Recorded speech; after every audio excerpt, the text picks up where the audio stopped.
Once again, you're listening to the Hour of the Time. I'm your host, William Cooper. Are you one of the people who believe that everything that's happened through history is an accident?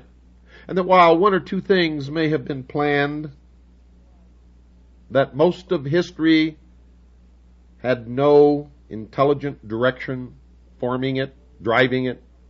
Well, listen to this, folks, and listen very carefully. Those desiring substantial evidence of the unfoldment of the great plan should follow the suggestion inscribed upon the monument to Christopher Wren in St. Paul's Cathedral and gaze about them. The rapid advancement in the social and political states of man, the increasing richness of human living, and the broadening vision toward individual and collective responsibility herald with auroral colors the rising of the Sun of Truth. There is much yet to be accomplished, but already the achievement is impressive. Even the most devout humanist cannot survey the orderly progress of the race and at the same time deny the existence of a well-integrated program. The light of the ancient Vedas is slowly but surely illuminating the whole world. The vision of man's noble destiny and the sacred sciences which made possible the realization of that vision have been guarded and served by the silent ones of the earth, the priesthoods of the sacerdotal colleges, the hierophants of the mystery schools, and the adept masters of the secret societies have been the guardians of man's noblest purpose, the perfection of his own kind. It is the inalienable right of every honorable person to be grateful for the opportunities which progress bestows. And with this appreciation comes also an appropriate measure of resolution. The past proves the future, which is but the extension of good works toward their fullness. The mystery schools neither restrained nor limited the unfoldment of human institutions. Man fashioned his civilization according to his natural instincts and convictions. And this process must continue, for growth is not hastened by the interference of authority. Man substantiates with his mind and heart that which he fashions with his hands. The esoteric tradition ensouls the ordinary works, revealing the larger purposes through the smaller ones. Not so long ago, 90% of the population of the earth was in physical slavery. Having liberated his body, the audacious creature must now free his heart and mind. Thus, pressed on by sovereign necessity, the world conqueror becomes the self-conqueror. Under a democratic concept of living, the responsibilities for progress pass to the keeping of the people. The powers vested in the governing body, functioning with the consent of the governed, include not only provisions for collective security, but also the advancement of such religions, philosophers, arts, and sciences as contribute to the essential growth of human character. An administrative system which ignores ethics, culture, and morality cannot survive as a dominant political organism. Democratic institutions must accept the task for which they were fashioned and become the conscious custodians of the democratic destiny. Progress demands the most from those with the largest spheres of influence. Vast organizations, industrial, political, social, and educational, have been made possible by the modern life way. These have become the molders of public opinion, feared or respected according to the measure of integrity revealed in their management. The future of human society is intimately associated with the destinies of these vast enterprises which have inherited, along with physical success, the duty, or more correctly, the privilege of world guardianship. Even the continuance of the economic theory now demands the strengthening of ethical convictions. Prominence of any kind, whether bestowed by wealth or authority, carries with it priestly obligations. The leader, whatever be his field, is looked upon for intelligent guidance. His convictions inspire his followers, his words influence their lives, and his policies dominate their activities. There is every indication that the esoteric tradition will next function through that complex of vast interrelated organisms of production and distribution which now dominates human imagination. While this structure may appear to the superficial-minded as heartless and soulless, it is also the largest and most powerful potential instrument for the advancement of mankind ever yet devised. Education, science, and economics are today indivisible. They have already formed a partnership for their mutual advancement. Equipped with knowledge, skill, and the necessary physical resources, this huge combine awaits the destiny for which it was intended. There is no virtue in burdening the future with the conclusions of today. To prophesy is to restrict not the will of heaven, but the mind of man. Old principles, as they reveal more of themselves, will be given new names, and progress is always an adjustment of concepts, each of which is in a constant state of change. Assuming, however, that the term democracy, with its numerous imponderable overtones, conveys a conviction of natural unfoldment, it is reasonable to infer that the democratic motion will continue until all of its potentials have become potencies. Progress is not bound inevitably to any nation or people. Social and political structures are instruments for the advancement of the great work only to the degree that they keep the faith. If ambition or selfishness breaks the bond, the privilege of guardianship is forfeited.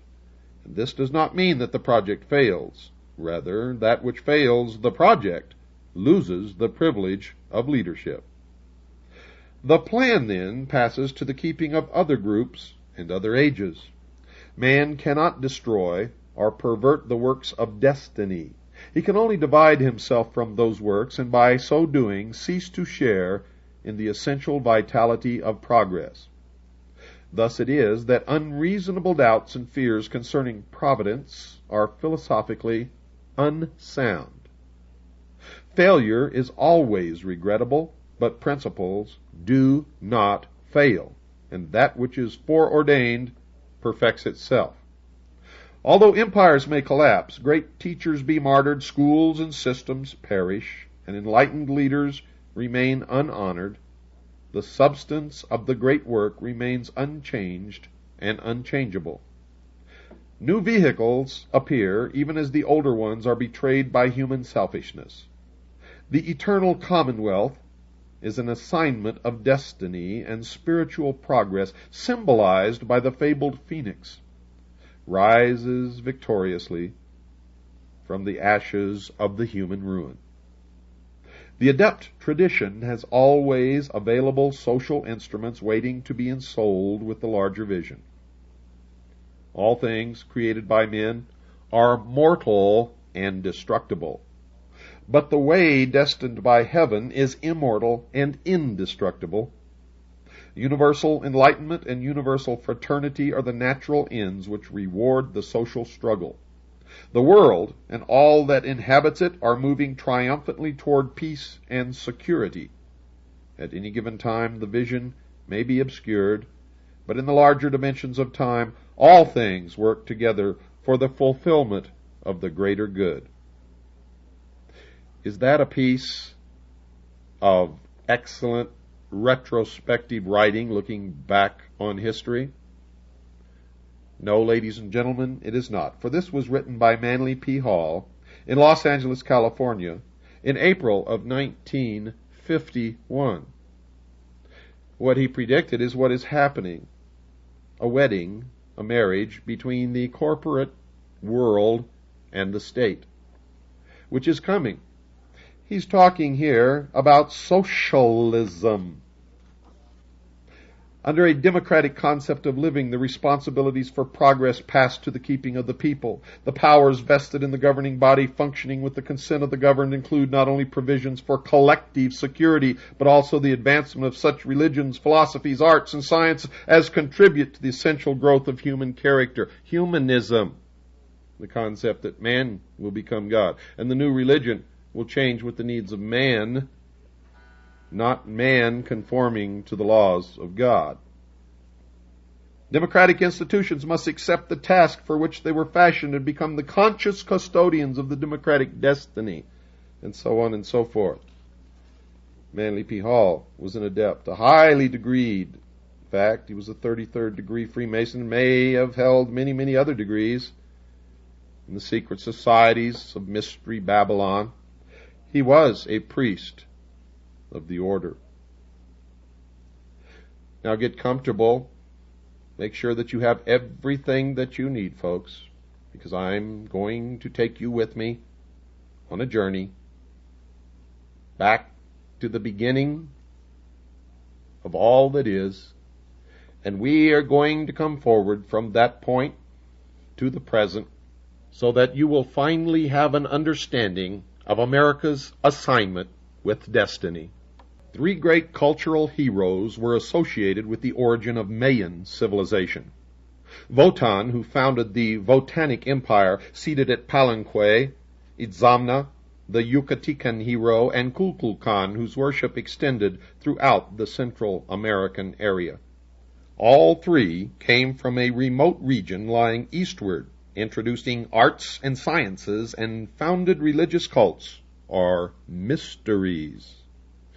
From the legendary histories of these persons, they should be included as adepts or initiates of ancient secret schools, possibly Atlantean. In a book written in the Quichean language and attributed to Wotan, the Great One declared himself a snake, a descendant of Emos in the line of Khan. He came to America by the command of God from a distant place. He ultimately founded Palenque and built a temple with many subterranean chambers, which was called the House of Darkness. Here he deposited the records of his nation in the keeping of certain aged men called guardians. There is a legend, folks, that this Wotan was the grandson of Noah.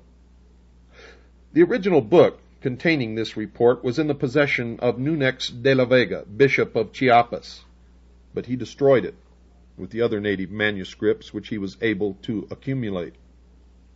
Fortunately, however, it had been copied by Aguilar. Itzamna, according to Cagulodo, was a priest who came with the migrations from the east. He was the son of the supreme deity Hunabku, or the Holy One. Itzamna is pictured as an ancient man with a very prominent and strangely shaped nose, either toothless or with one crooked fang.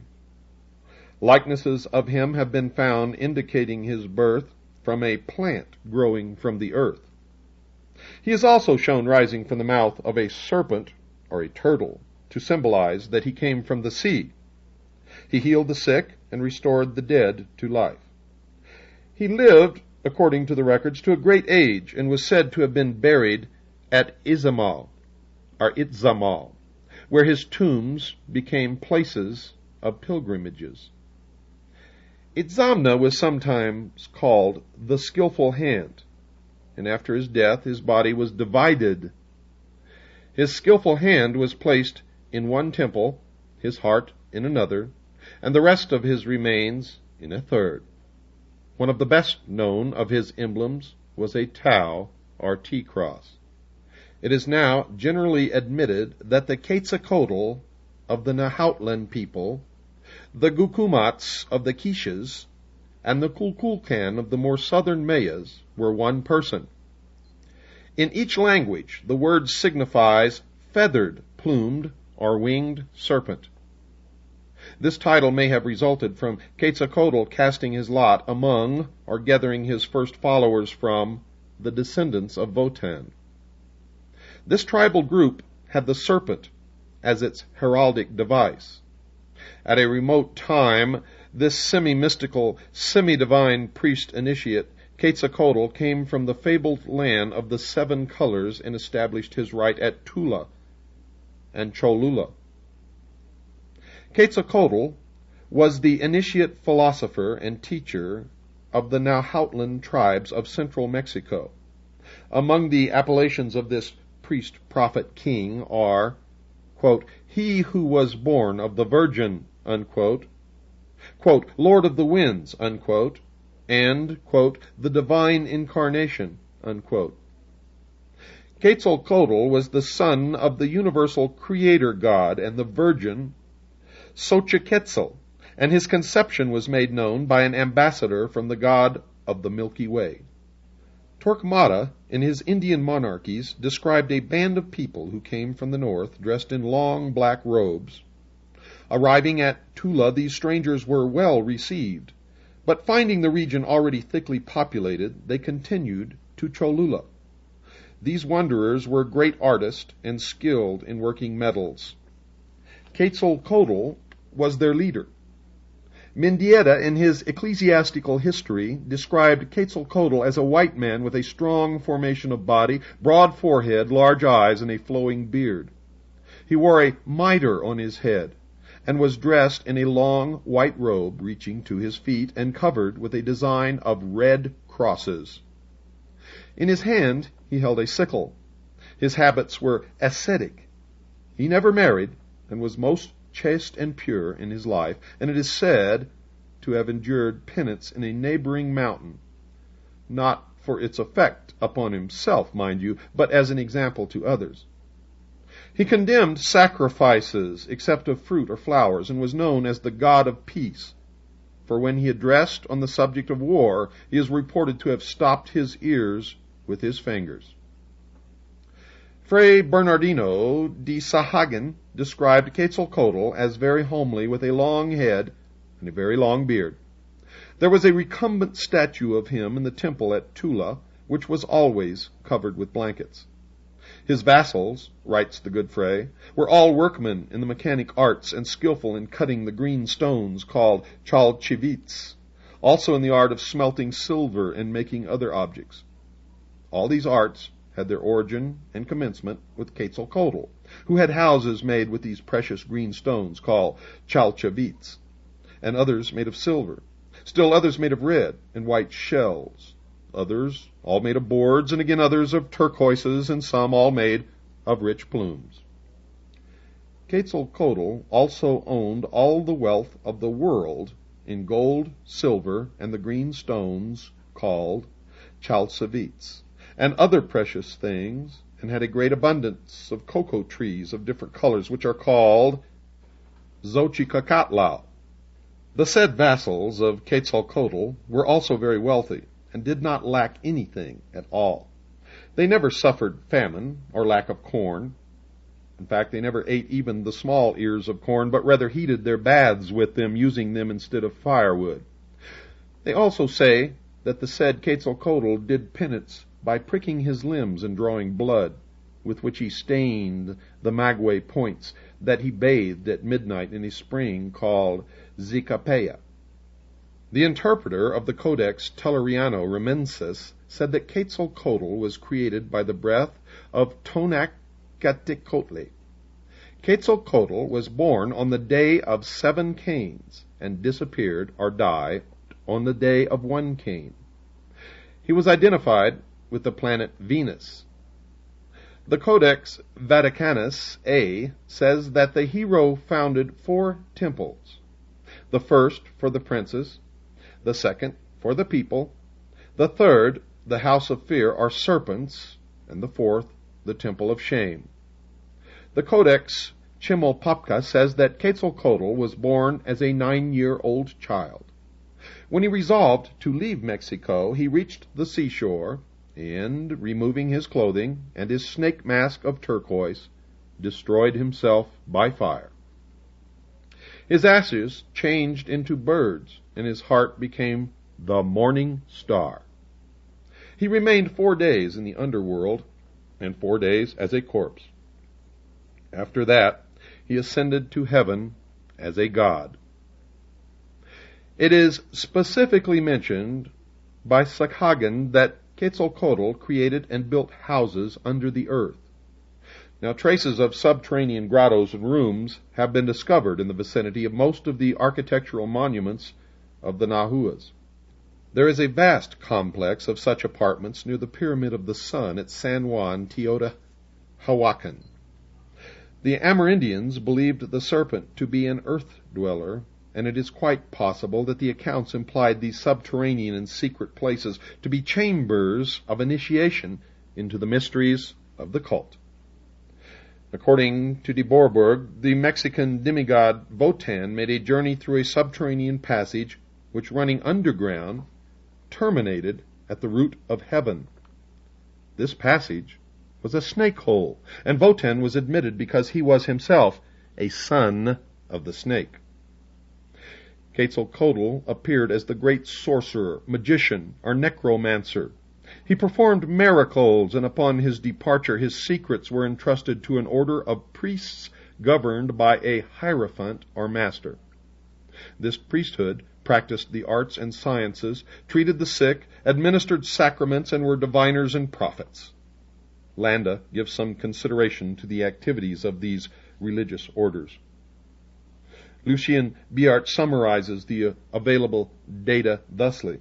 The most contradictory ideas have been current in regard to this divinity, who now considered of celestial origin and now regarded as a man who had acquired the immortality of the gods, seems in reality to be a union of several personages. He certainly belonged to a race other than the one he civilized, of that there can be no doubt. But what was his country? He died announcing that he would return at the head of white-faced men, and we have seen that the Indians believed his prophecy fulfilled when the Spaniards landed on their shores.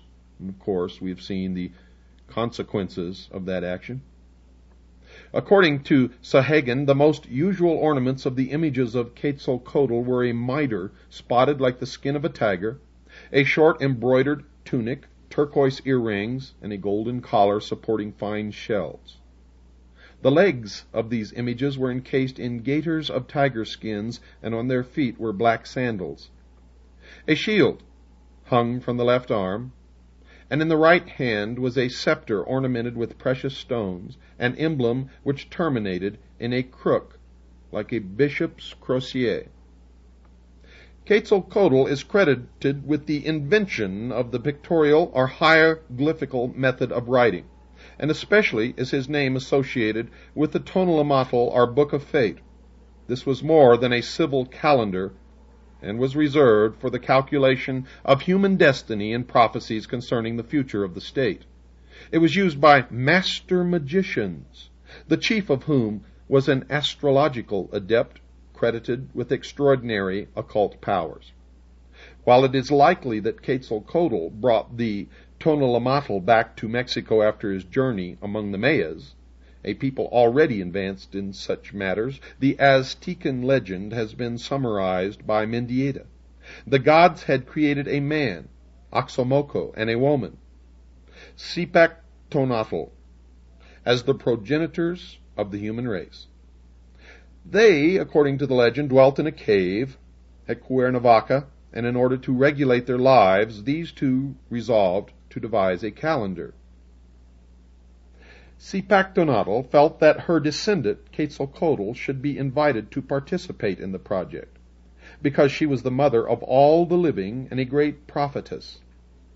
Zipactonatl was privileged to select and write the first sign or day symbol of the calendar. The others followed until the 13 signs were completed. Sahagan, in his general history, gave a number of details of the struggle between Quetzalcoatl, the civilizer, and Tezcatlipoca, who apparently signified the primitive and sanguine religious cult of Mexico. The old priesthood, which practiced human sacrifice and adhered to a policy of war and destruction, resented the peaceful and gentle faith brought by Quetzalcoatl. In the end, Tezcatlipoca, the personification of the sorcerers, contrived to poison the god-king, which implies that his doctrines were corrupted by false teachings and interpretations.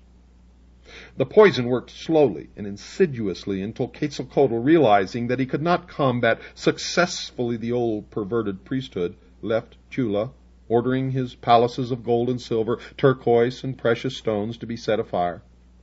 Accompanied by a procession of musicians, youths, and maidens bearing flowers, and flocks of singing birds, the old adept journeyed to Cholula, where the Great Pyramid was built in his honor. It was written that the Cholulans deeply admired the great priest because of the purity of his life, the kindliness of his manner, and his doctrines of peace and brotherhood. He remained with them for nearly 20 years, slowly sickening from the poison which was destroying his body. At last he realized that his ministry was coming to an end, so he continued his long journey toward the mysterious city of Tlapalan, from which he had come. He turned toward the east and proceeded to the sea, which he reached at a point a few miles south of Vera Cruz. Here he blessed the 4 young men who had accompanied him and bade them return to their homes, with his promise that one day in the future he would return and restore his kingdom among them. It's time for our break, folks. Don't go away. I'll be right back after this very short pause. Ladies and gentlemen, I would like to introduce to you a young man who has come to be my right hand, my assistant, who has come to learn as much as he can, and of course I am going to learn as much as I can from him. His official title around here is Research Assistant. Mr. Tom Swift will continue with the rest of tonight's program. Where we left off, Quetzalcoatl had just promised the 4 young men that one day in the future he would return and restore his kingdom among them. Then the old and weary man called to the sea, and out of the waters came a raft of serpents. He stepped upon this strange craft and was carried away into the land of the sun's beginning.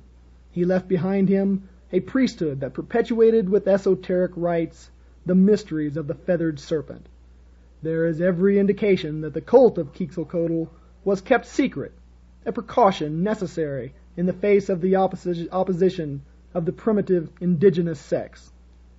There are several accounts of the death or departure of Quetzalcoatl. The conflict is due in part to the legends being derived from different tribes, and in part to the Spanish methods of gathering the reports. These invaders took slight interest in the native traditions until they had destroyed most of the available sources of information. Later, even the converted Indians were uncertain of their tribal history. There is reason to believe, however, that some sacred records were intentionally suppressed and were never available to the missionaries. The people of Mexico claim to have sacred accounts of the mysteries of their religion and of the origin of their race.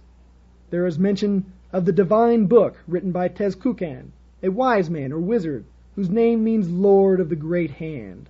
This was supposed to contain the account of the migration of the Aztecs from Asia. Baron de Waldeck claimed that the book had once been in his possession. De Bourbourg thought that it was the Dresden Codex, and Bustamante wrote that native historians had a copy in their possession at the time of the fall of Mexico. There is good probability that manuscripts of great value survived the Spanish colonial period and are still available to certain qualified persons. Augustus Le Plongeon, known to the Yucatecans as Great Blackbeard, was one of the few Americanists to be accepted into the confidence of the ever-reticent Indians. They told him enough to convince a thoughtful man of the existence of the esoteric schools in the Mayan area. That sacred mysteries, writes Le Plongeon, have existed in America from times immemorial, there can be no doubt. Even setting aside the proofs of their existence that we gather from the monuments of Uxmal and the descriptions of the trials of initiations related in the sacred book of Quiches, we find vestiges of them in various other countries of the western continent. The rites and ceremonies of initiation were imported to Peru by the ancestor of Manco Capac, the founder of the Inca dynasty, who were colonists from Central America, as we learn from an unpublished manuscript written by a Jesuit father, the Reverend Anelo Oliva, at the beginning of the year 1631 in Lima, and now in the library of the British Museum in London. A number of authors who have tried to prove that Quetzalcoatl was a foreigner who, reaching the shores of the New World at an early time, attempted the civilization of the aboriginal tribes. Lord Kingsborough favored the possibility that this wanderer was the Apostle Thomas, and that the ancient Central American Indians came under Christian or Jewish influence. Always deeply concerned with the possibilities of linking the worship in the Americas with the religions of the Near East, his lordship writes, "The Messiah is shadowed in the Old Testament under many types, such as those of a lion, a lamb, a rose, the morning star, or the planet Venus, otherwise called Lucifer, the sun, light, a rock, a stone, the branch, the vine, wine, bread, water, life, the way, and he is recognized in the triple character of a king, a priest, and a prophet. It is very extraordinary that Quetzalcoatl, whom the Mexicans believe to equally to have been a king, a prophet, and a pontiff, should also have been named by them Sayacatl, or the morning star, Tevazcalpantecutli, or light, Mexitli, or the vine, for Torquemada said that the core of the aloe from which the Mexicans obtained wine was so called, Votan, or the heart, metaphorically signifying life, and Toyalaquatl, manjar de nuestra vida, bread, for his body made of dough was eaten by the Mexicans. Las Casas, quoting Padre Francisco Hernandez, says that an old Yucatecan described the ancient religion of his people thus, that they recognized and believed in God who dwells in heaven, and that this God was Father and Son and Holy Spirit, and that the Father was called Icona, who had created men and all things, that the Son was called Bacab, that he was born of a virgin called Chiberas, who is in heaven with God. The Holy Spirit they termed Ecuac. The son Bacab was scourged and crowned with thorns, was tied upon a cross with extended arms, where he died. But after 3 days he arose and ascended into heaven to be with his Father. Dr. Alexander, who reports this story in his book, is inclined that it is confused and probably distorted by the Spanish recorder. On the other hand, the universal distribution of this basic theme may be explained another way. Among the Lacandones, Quetzalcoatl is still represented as a snake with many heads. There is an account that this snake was killed and eaten at times of great national peril, especially at eclipses, which were regarded as portents of disaster. It was believed by the Mayas that Kulkukan descended invisibly from the sky and personally received the offerings during certain great feasts held in his honor. Daniel Brenton, in his Essays of an Americanist, devoted some thought to the magical powers attributed to the priests of Central America. He mentioned Father Beza and an English priest, Thomas Gage, who reported cases of sorcerers transforming themselves into animals and performing miracles. De Boerberg was not entirely convinced that ventriloquism, animal magnetism, or the tricks familiarly employed by conjurers explained the mysteries of Nagualism, as the blackguard of these Indians is called. Brenton quotes from the Popol Vuh, "Truly, this Kumas Quetzalcoatl became a wonderful king. Every 7 days he ascended to the sky, and every 7 days he followed the path to the abode of the dead. Every 7 days he put on the nature of a serpent, and he became truly a serpent. Every 7 days he put on the nature of an eagle, and again of a tiger, and he became truly an eagle and a tiger." It is evident from available authorities that the Mayas and Aztecs had an extensive body of legendary and lore, which originated in the mysteries of their religion, and proves the existence of an elaborate system of secret rites and ceremonies. In the form of a feathered snake, Quetzalcoatl overshadowed a dynasty of rulers and priests, some of whom later assumed his name and even his masked symbol. These later Quetzalcoatls have been confused, like the Zoroasters of Persia, into one person, with the resulting conflict in dates. Recent excavations would indicate that the cult of the feathered serpent was established before the beginning of the Christian era, and did not arise in the 10th or 11th century A.D., as held by some modern archaeologists. It is more likely that the ancient hero was said to have been reborn, or to have overshadowed a later leader of the nation. All of the accounts imply that the religious order which served the mysteries of Quetzalcoatl was long established. Those who followed in the way which he had prescribed lived most severe lives. Children were consecrated to his temples from their birth, and were marked by a special collar. At the end of the 2nd year the child was scarified in the breast. When it was 7 years old, it entered a seminary where it took vows covering personal conduct and public duties, including prayers for the preservation of its family and its nation.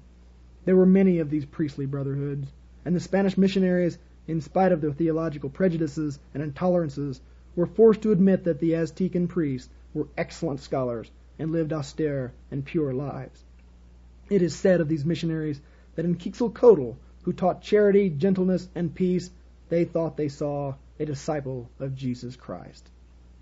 The kings of the Mexican nations, like those of ancient Egypt, were also initiates of the state mysteries. Torquemada described the attainments of Naza-Hualapili, the king of Texuco. This learned man gathered about him masters of the sciences and arts, and gained a wide reputation as an astrologer and seer. When Montezuma was elected to rule over the complex of Nahuatl nations, King Naza-Hualapili stood before the young man and congratulated the entire nation for having selected such a ruler, whose deep knowledge of heavenly things ensured to his subjects his comprehension of those of an earthly nature. The interpreter of the collection of Mendoza described Montezuma as, by nature, wise, an astrologer and a philosopher, and skilled and generally versed in all of the arts, both in those of the military as well as those of a civil nature, and from his extreme gravity in state, the monarchy under his sway began to verge towards empire. The great serpent, clothed in Quetzal plumes, certainly belonged to another race and came from an unknown country. Lucien Biot says, "It is an incontestable fact that Quetzalcoatl created a new religion based upon fasting, penitence, and virtue. In skillful trades and in metalworking, this Amerindian savior reminds one of the craftsmen of Tyre who cast the ornaments for Solomon's temple. As a benefactor of his people, as a liberator of men's minds and hearts, this Nahuatl demigod certainly revealed the attributes of the master builder." Scattered through the jungles of Yucatan and extending northward into Chiapas and southward into Honduras and Guatemala are the remains of ancient cities and the ruins of old cultural centers, religious or educational, dedicated to scientific research and the investigation of the spiritual mysteries of human life. These shrines and temples are adorned with numerous religious emblems and figures, and closely resemble the temples and schools of the esoteric tradition, which were scattered through the Mediterranean countries, North Africa, and the Near East. The Aztecs inhabiting the Valley of Mexico certainly derived much of their cultural impetus from the more highly civilized Mayas. These Nahuas practiced elaborate rites and ceremonies, and recognized a large pantheon of divinities. It seems unlikely that the Aztecs patterned their religious concepts from some inferior cultural tradition. These are positive indications that the tribes of central Mexico had received an important intellectual stimulus from the Mayas, and even found it expedient to acknowledge this indebtedness. The physical remains of the Mayan civilization are sufficiently impressive to indicate a highly advanced people, whose religious institutions and rites had reached a considerable degree of refinement. Most early writers, in an attempt to estimate the cultural attainments of these nations, have been over-influenced by the early theologians and scientific enthusiasts who invaded the field with a variety of concept and preconceptions. The empires of the Mayas and Aztecs were resplendent with edifices dedicated to their faith. They were magnificent shrines, temples, altars, some to sanguinary deities and others to benign and kindly gods. The state mysteries, however, were seldom performed in the sanctuaries of popular worship. Neophytes traveled to remote places, and if they went uninvited, seldom returned. Throughout the jungles are the ruins of extraordinary buildings constructed for unknown purposes. The mysteries of Xibalba, as recorded in the Popol Vuh, and traditionally associated with the culture hero Votan, were given in such an architectural complex which served as an entrance to a mysterious world beyond the dimensions of the material mind. Such gateways existed in all the old countries where the mystery religion originally flourished. Obviously, archaeologists cannot discover the secret rites merely by grubbing among the overturned and broken stones. As the priesthoods were not considered enough to label their monuments, there is little left today even to excite curiosity.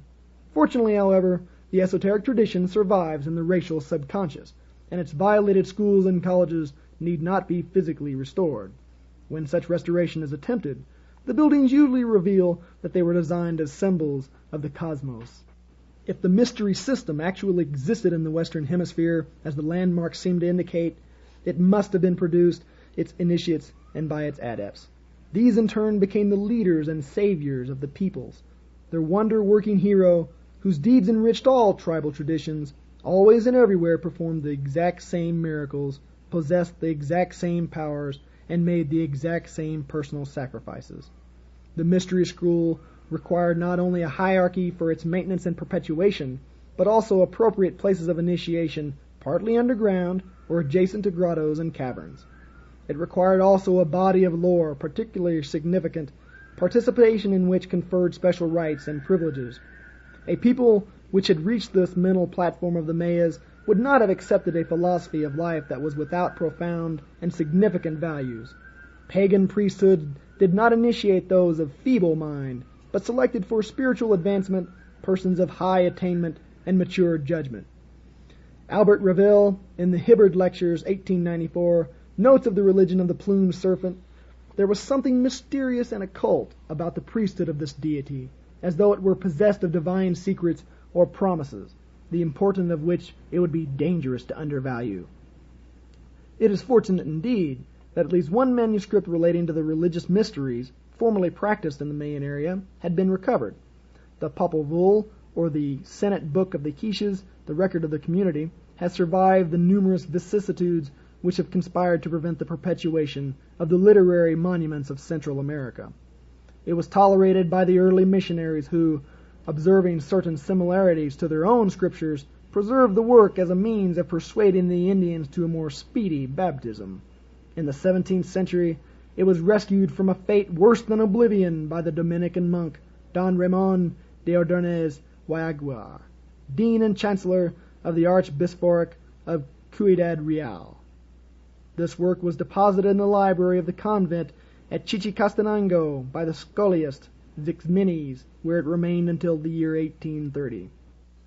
Thank you, Tom. Ladies and gentlemen, that was his first time ever speaking over radio around the world. Of course, he's called into talk shows before, but this is different when you're sitting at the microphone and it's your thing. When you know that one slip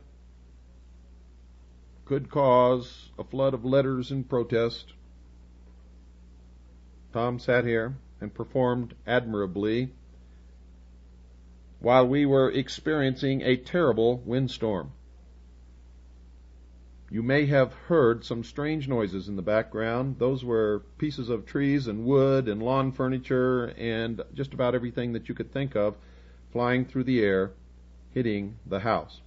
So he had an awful lot of competition vying for his attention, and it took a great effort, along with his natural nervousness at doing this for the first time, took a great effort to keep his attention on what he was doing and complete that half of the hour of the time.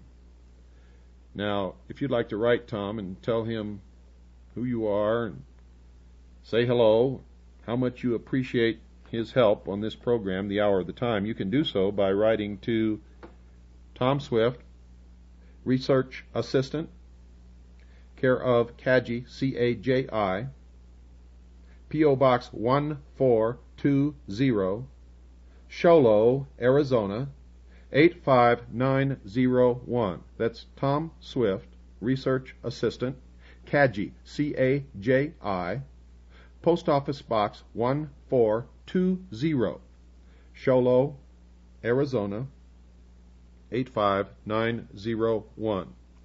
Tonight's broadcast, ladies and gentlemen, came from a book entitled America's Assignment with Destiny by Manly P. Hall.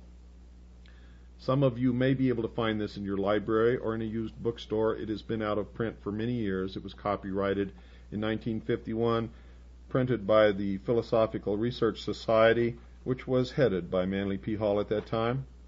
Now, you may not realize this, but Manly P. Hall has died in the last several years, and bit by bit, the unbelievably huge library that he had accumulated over his years that made up the bulk of the Philosophical Research Society has disappeared. Good night, and God bless you all.